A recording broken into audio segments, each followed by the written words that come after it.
Hello, awesome people. I hope you're having a great day today. Today, taking a look at the second page in this short story collection called Visions of Fantasy. It's called A Message from Charity by William Lee. It's 26 pages long.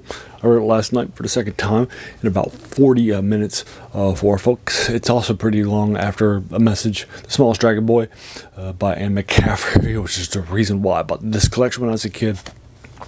This one does have two protagonists that are set in the same village. One is a young girl in 1700, and then another one is a guy who is an older guy from 1963, and he is a young kid too. They're both younger protagonists, and I think that what's happening here is that even though these short stories in this collection typically feel like they're written for more kids because they have kids protagonists, this one certainly, you could argue that, but this one has more adult and mature themes, if you will. Still things for kids and such, but definitely feels like the theme of it, which, no spoilers, obviously, it's definitely one that's more mature.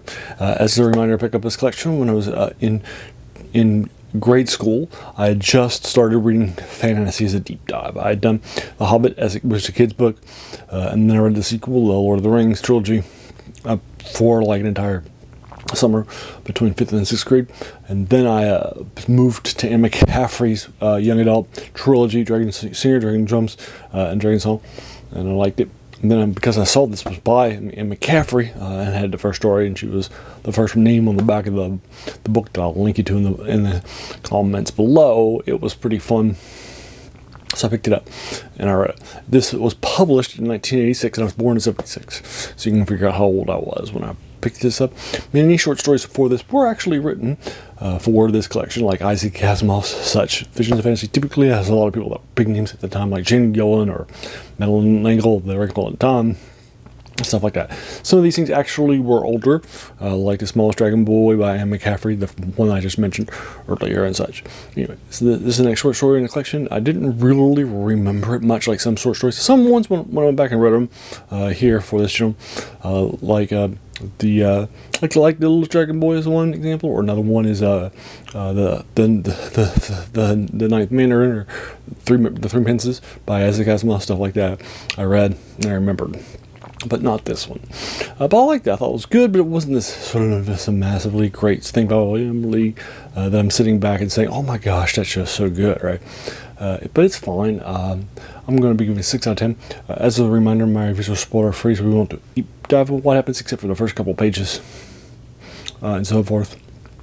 And basically what's happening is that we start in this village in 1700 following Charity, one of the namesake of this who's sending the message, and she is just gotten sick with a condition, and she's being taken care of by her dad, who's a villager in this village up in New England, and again in the same village as where 1963 is where the short story also take place too, with the other guy who's also a younger guy too, and also sick too.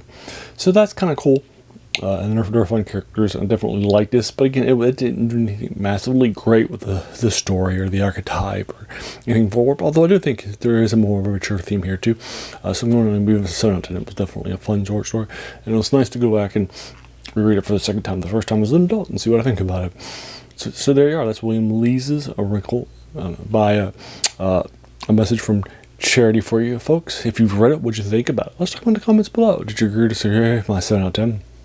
If so, we can talk about that more in the comments below, whatever your thoughts are on this short story. As a reminder, this channel's name is The Worst Thing About New Books. That's a quote by a French philosopher, Jacques Joubert, who said that the worst thing about them was that they kept us from reading the old ones, right? And so a collection that was published in 1986, definitely decades ago, and is forgotten about by a lot of things, or big names now like Jane Gillen that aren't big today, probably aren't as well known, right? So I think it's fun to do a deep dive into that sort of thing.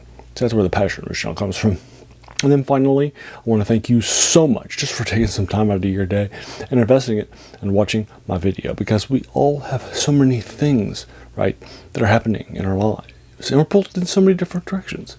So the fact that you spent that time with me, that's incredibly humbling, and I appreciate it. And if you enjoyed this one, hit the subscribe button, the like button, hit the bell icon if you're feeling frisky, be notified of my videos so we can let your friends know all the YouTube stuff. Thanks and have a great day.